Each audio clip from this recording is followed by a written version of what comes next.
You're not unlovable. You're not unlovable. There is always something to love. Muy bien, ya estamos aquí en la segunda parte de este podcast. Estamos hablando de Oppenheimer, la película de Christopher Nolan, que está basada pues en una historia, bueno, no sé si en una historia, pero al menos en un personaje, en una persona de la vida real, de J. Robert Oppenheimer, que fue el científico que creó la bomba nuclear que mataría a millones de personas en Japón, en Nagasaki y en Hiroshima. La película se estrenó hace 2 semanas, fue parte del movimiento Barbenheimer, que también ha sido como muy curioso el fenómeno porque ahorita ya podemos como empezar a hacer análisis de taquilla porque la película, tenemos que decirlo, le ha ido muy bien, o sea, extraordinariamente bien. Es una de las películas de Nolan que no es de superhéroes que más ha recaudado y como decíamos en la primera parte, o sea, para hacer una película literalmente de un científico que creó un arma nuclear y luego enfrentó juicios por ello, es como, neta, o sea, wow. La verdad, mucho de eso yo digo que es gracias a Barbie, pero pues realmente nunca sabremos qué tanto fue Oppenheimer en sí. O sea, sinceramente es creo que una pregunta que se nos va a quedar para la posteridad, sinceramente. Digo, porque realmente cuánta de esa gente no iba a ver Oppenheimer por Barbie, o si no se hubiera enterado que existía por Barbie.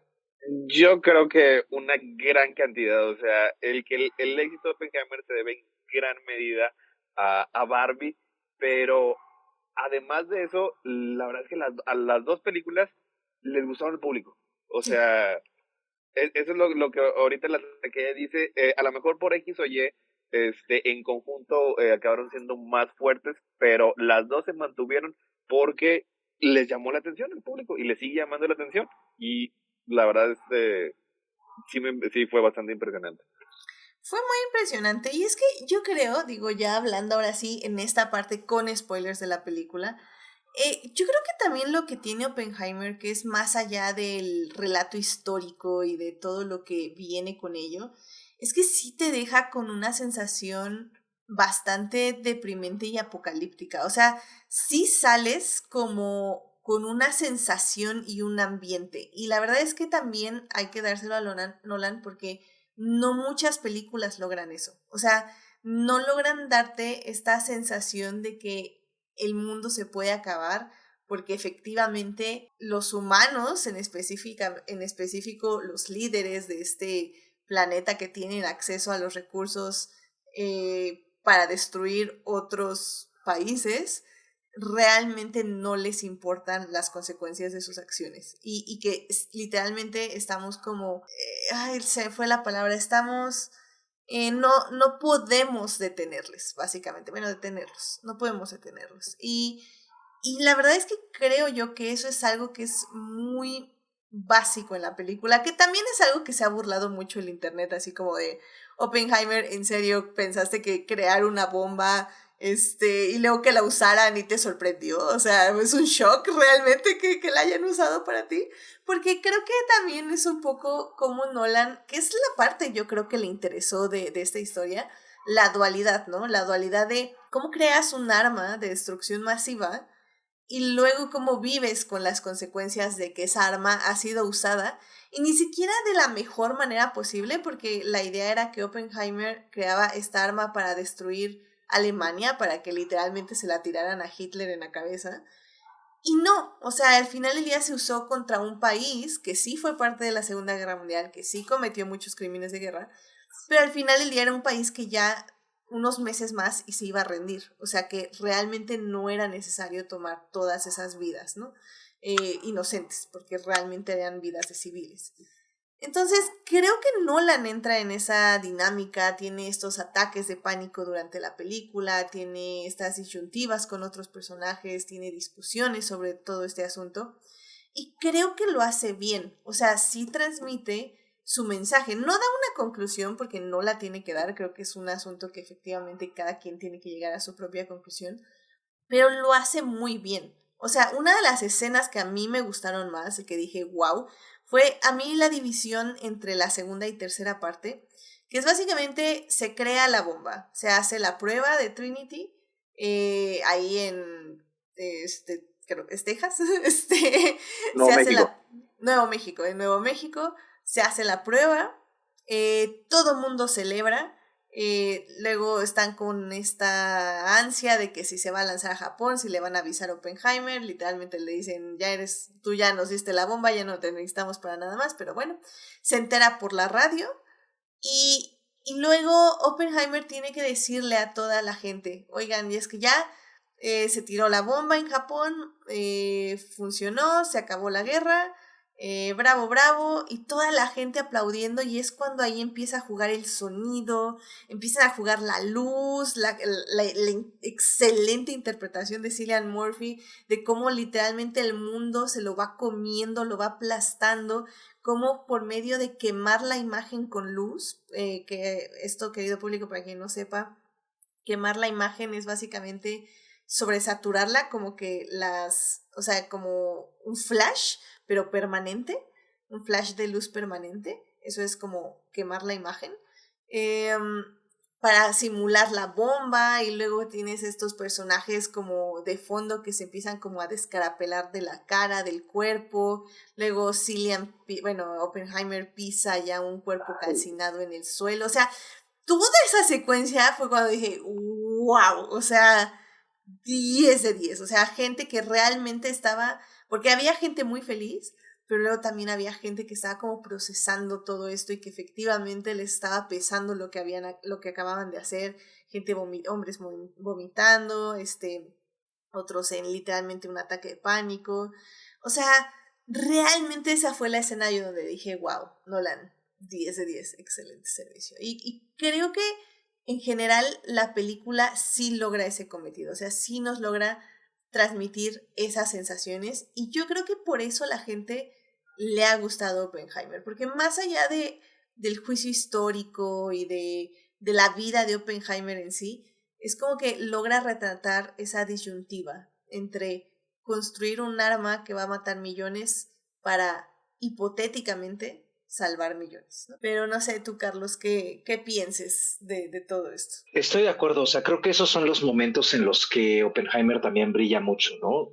O sea, independientemente de que la segunda y la tercera hora están muy bien armadas en cómo va ese momento narrativo, creo que incluso desde la primera hora, cuando estamos viendo estos momentos en los que él como estudiante está teniendo como crisis nerviosas, ¿no? Y que poco a poco se va dando cuenta de lo que está pasando realmente en Los Álamos y de que él no es más que una pieza de muy baja categoría en un ajedrez manejado por el gobierno estadounidense. La manera en que Nolan nos mete en la mente de Oppenheimer sin que tampoco se vuelva un estudio del personaje pues tan de adentro, o sea, creo que lo vuelve muy accesible, o sea, creo que al final la manera en que Nolan nos presenta nos empaqueta, digamos, esta biopic, es de una forma en la que él sigue jugando con la forma cinematográfica y tiene momentos muy brillantes en los que la lleva un poco más allá. A mí me habría gustado que hubiera sido más, ¿no? De eso.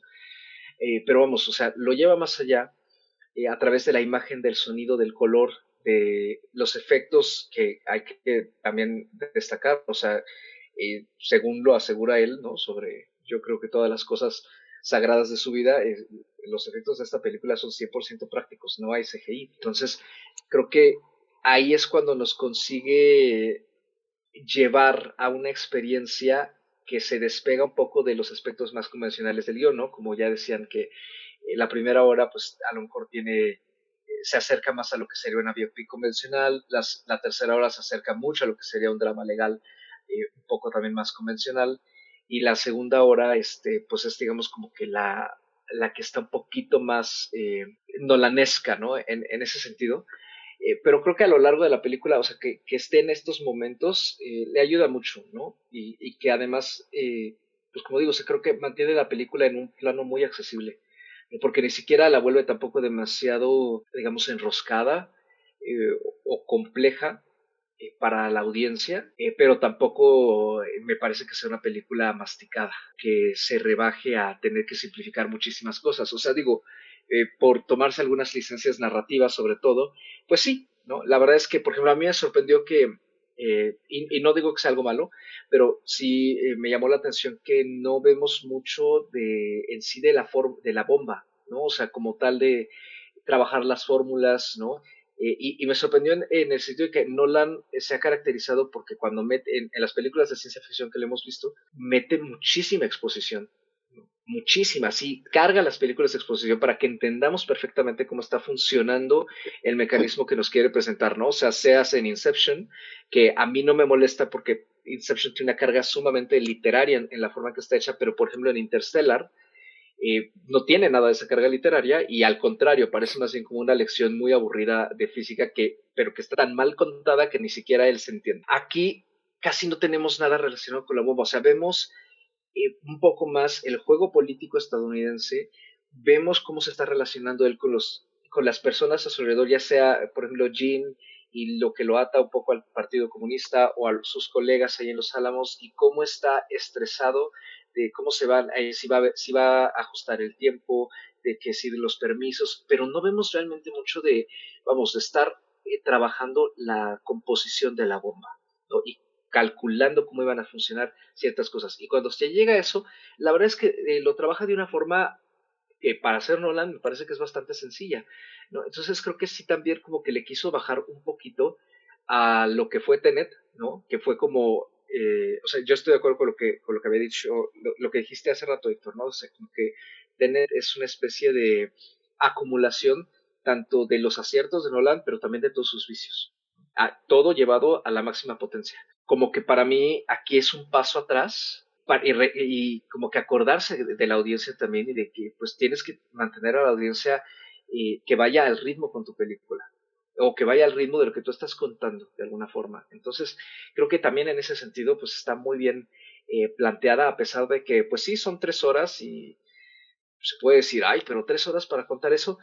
Creo que, vamos, o sea, si nos ponemos muy exigentes, sí se le podría dar un tijeratazo a la película, ¿no? Quizá unos 20 minutos menos, pero en general creo que el cómo está pensada a partir de esta estructura y de esos momentos cinematográficos, me parece que sí consigue justificar no solo la duración, sino además, pues, la película como en todo, ¿no? Tanto en fondo como en forma. Sí, sí, sí, sí, sí. De hecho, ahora que lo mencionas, efectivamente, sí me llama también la atención que no hayamos visto más de justo eso, de cómo construye la bomba. O sea, sí, no lo había pensado como tal, pero tienes toda absolutamente la razón. O sea, es que creo que el build-up realmente es como, más que cómo vamos a construir la bomba, es como los problemas que hay alrededor de poder construir la bomba, pero como dices, o sea, son problemas más como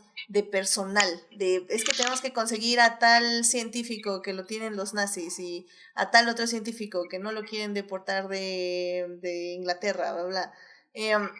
Y realmente muy en el fondo tenemos como todas las fórmulas y todo lo que realmente que tienen que conseguir más, quién sabe qué, pero bueno, lo representan como metiendo canicas en dos bowls de vidrio y así, ¿no? Entonces, o sea, como que tienen lo necesario de ciencia para que sepas que están haciendo cosas científicas, pero definitivamente no te está dando nada más. O sea, no vamos a poder construir una bomba atómica de esta clase de ciencia, sinceramente. No, y además yo creo que tiene mucho que ver también el hecho de que la película se llama Oppenheimer, ¿no? O sea ya de entrada que la película lleva ese nombre, siempre vamos a estar centrados en el personaje y finalmente algo que nos va cayendo el 20 poco a poco es que, pues sí, o sea, Oppenheimer dirigió el proyecto, pero no fue él realmente quien trabajó muchas de las, digamos, descubrimientos o de los hallazgos que permitieron la creación de la bomba atómica como tal personalmente, ¿no? O sea, él más bien parece ser que era un excelente coordinador, moviendo un Ándale. montón de piezas para que Ujú. todo funcionara. Y me gusta que la película en ese sentido refleja eso porque se vuelve un reflejo del protagonista, de nuestro personaje, al que estamos siguiendo, ¿no? Porque si no, en ese caso la película se llamaría Bomba Atómica, ¿no? O sea, Que es la un poco bomba lo atómica. que me sorprende, porque al final del día creo que ya lo mencionaban, o sea, es la primera película de Nolan que realmente se enfoca en su protagonista más que en la situación que rodea al protagonista. O sea, realmente aquí sí se preocupa por desarrollar un personaje. Él no lo logra, pero al menos se preocupa. Y creo que eso es lo importante. Pero no sé, ¿tú qué opinas, Héctor? Justo iba a mencionar la parte de las canicas, o sea, porque fue algo que me pareció, o sea, genuinamente brillante. Que nunca había, o sea, nunca he leído que en el proyecto de Manhattan utilizaran, ¿no? Unas peceras con canicas así para mostrar cómo iban obteniendo el material necesario, o sea, pero, o sea, como elemento visual y narrativo, o sea, me pareció excelente porque básicamente es como un metrónomo, así como que, llevando el ritmo de la película. No necesitas entender ni siquiera qué es, no necesitas entender ni siquiera la diferencia entre plutonio y uranio. O sea, nada más el hecho de que es un proceso que se está llevando a cabo para crear las bombas atómicas, y cuando se llenen esas peceras, significa que ya va a estar listo, lo cual es muy accesible porque es algo, es de lo que estaban mencionando ahorita. La película es muy accesible para todo público porque yo creo que en ningún momento tocan genuinamente lo que es la ciencia necesaria para crear una bomba atómica, que como ahorita estaba diciendo Carlos, a lo mejor va un poco fuera de carácter de lo que nos tiene acostumbrado Christopher Nolan, o sea, porque siempre le gustaba mostrar exactamente cómo se iba creando cuidadosamente cada de las piezas y engranes de los relojes que son sus películas. Y aquí no, o sea, te da suficiente, información para que entiendas lo que está ocurriendo y el impacto que pueda tener, pero no deja que la exposición arrastre la película como en ocasiones, en entregas anteriores, lo había dejado. O sea, y lo que me parece es una especie como que de esfuerzo consciente de dejar de lado esa característica particular que tenía su trabajo en otras ocasiones. O sea, y yo creo que acaba siendo una película, o sea, no necesariamente te toma de la mano, pero te da el tiempo suficiente para que entiendas exactamente qué es lo que está pasando. Sí, completamente de acuerdo. Y definitivamente creo que en ese aspecto, o sea, la mejor parte efectivamente es la tercera parte, o sea, nos lo está diciendo Sofía en el chat, dice, me gustó mucho el twist del personaje de Robert Downey Jr., le hace muy bien de villano. O sea, creo que al enfocarse tanto en los personajes, enfocarse como, o sea, me llamó la atención que efectivamente las dos primeras partes sean basadas en Oppenheimer, en cómo persigue todo esto.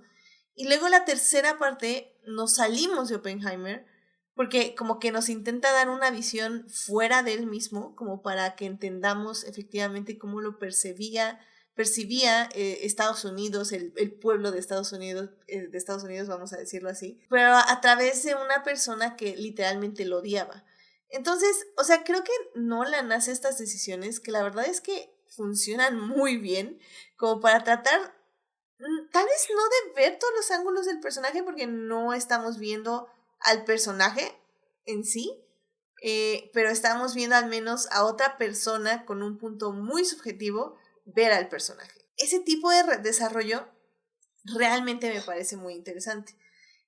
Tal vez para decir ya como varios problemas de la película, o sea, es que efectivamente al ser tantos, o sea, al tener tantas personas en la película que están haciendo literalmente cameos del cameo, del cameo, del cameo, del cameo, es muy difícil realmente relacionarnos con algunos de estos personajes, a pesar de que muchos sí tienen cierto desarrollo o ciertos arcos que nos hacen conocerlos y que nos hacen como saber al menos dónde están sus principios y dónde están sus virtudes y sus defectos.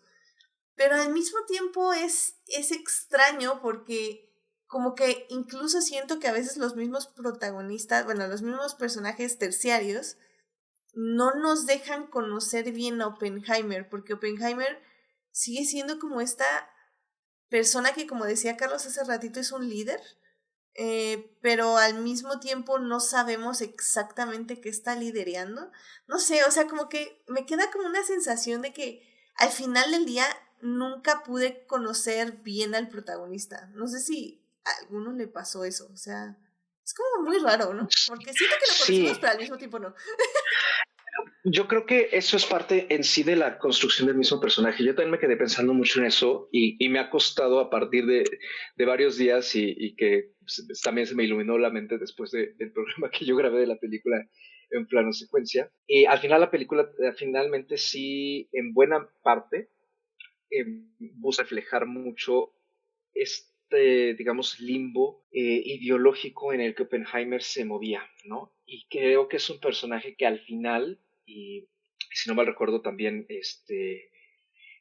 el panel entero de plano secuencia lo consiguió definir muy bien, ¿no?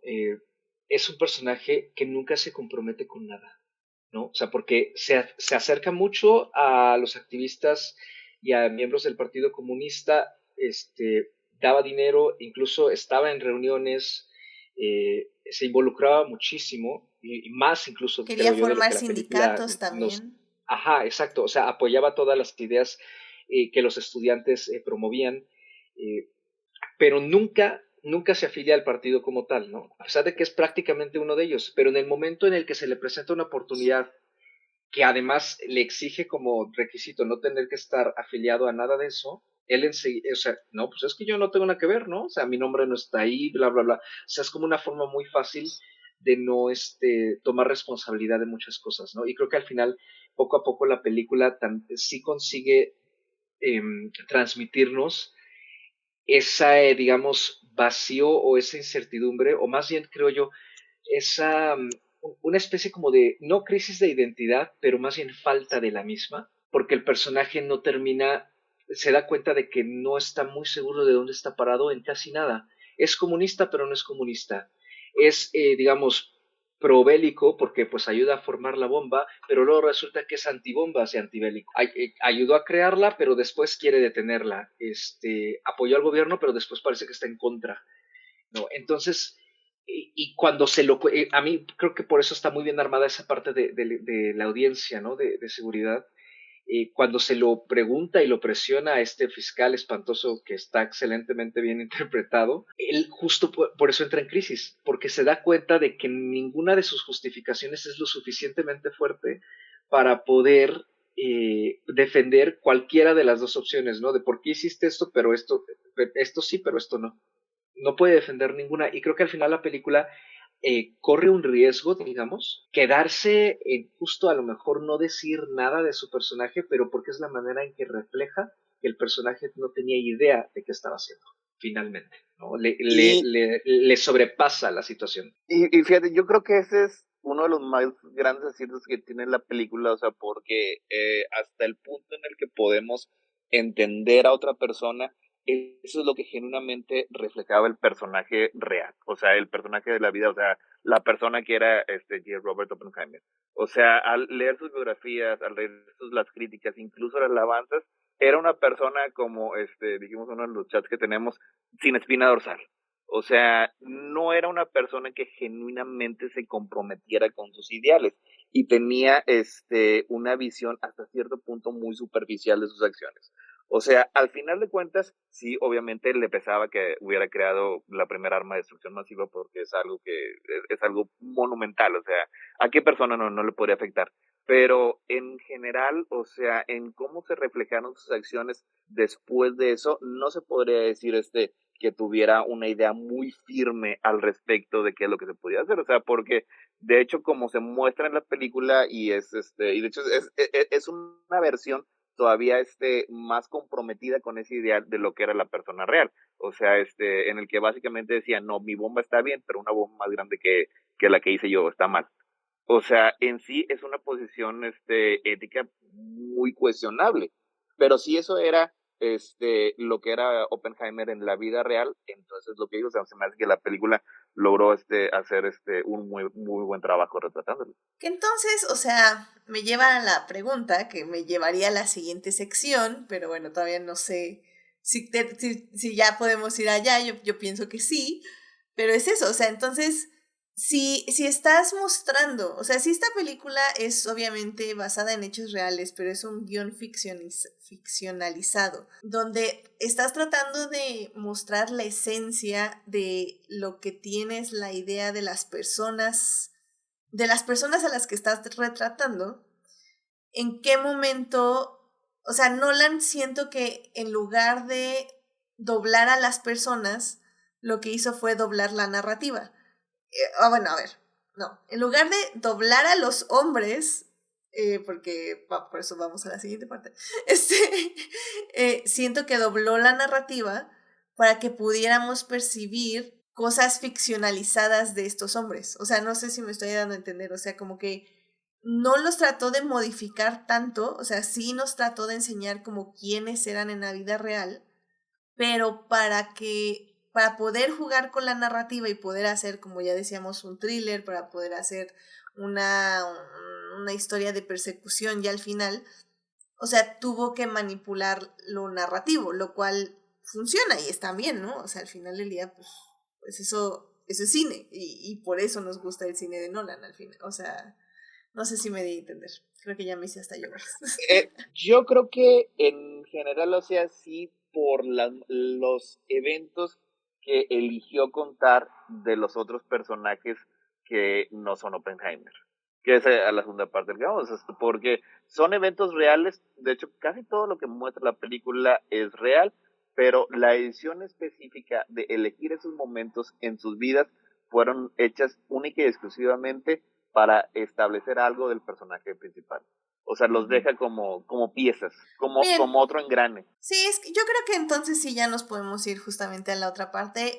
Realmente nada más quiero mencionar rapidísimo que evidentemente la parte de la bomba me encantó. O sea, desde cómo fue hecho el setting, de cómo vas explotando pequeñas bombas para básicamente implementar en el cerebro del espectador cómo funciona la relación luz-sonido y cuál llega primero y cuál llega después. Y al final del día tenemos estos grandes, ¿qué decía Héctor? Era minuto y medio, ¿no? Donde estamos esperando. Es minuto y medio, sí. Ajá, minuto y medio donde estamos esperando el sonido de la bomba que no llega, pero que en ese minuto y medio podemos literalmente ver la ansiedad de todas las personas que están viendo la bomba explotar, donde estamos viendo los sueños, los miedos, la felicidad en sí, o sea, la ansiedad. Creo que, o sea, fue un momento extraordinario, o sea, sinceramente ese build-up a mí me funcionó excelente. Y como digo, la tercera parte con Robert Downey Jr. de villano, o sea, creo que igual estuvo muy entretenido y estuvo muy interesante y muy divertido. Pero bueno, Nada más, uh-huh. ya que conoces eso, porque ese minuto y medio se me hace que dura una eternidad en el cine. O Sí. sea, dura mucho y como dijo hace un rato también Carlos, al final lo que es la prueba Trinity, cuando explota el gadget, es un momento impresionante, es un momento muy bien realizado, pero es hasta cierto punto relativamente sutil y a mí la escena que más genuinamente me impresionó fue la que dijiste, Edith, cuando está el discurso de Oppenheimer. O sea, más que la bomba, porque la bomba era algo esperado y en ese momento Nolan ahí jugó con las expectativas y cuando genuinamente la película explota es cuando está dando ese discurso. Y eso sí, la verdad sí me voló un poquito la cabeza. Y nada más rápido, Robert Downey Jr. Llevaba 10 años siendo obviamente Iron Man. Fue un gran papel que le dio mucho dinero, le dio mucha fama y era un papel que estaba basado enteramente en su gran carisma y personalidad. Pero si recordarán, era muy buen actor, era considerado un muy buen actor y esta es la primera vez yo creo que en 15 años que actúa y la verdad sí fue excelente actuación. Sí, es cierto, sí, es cierto. Sí, hay que remarcarlo.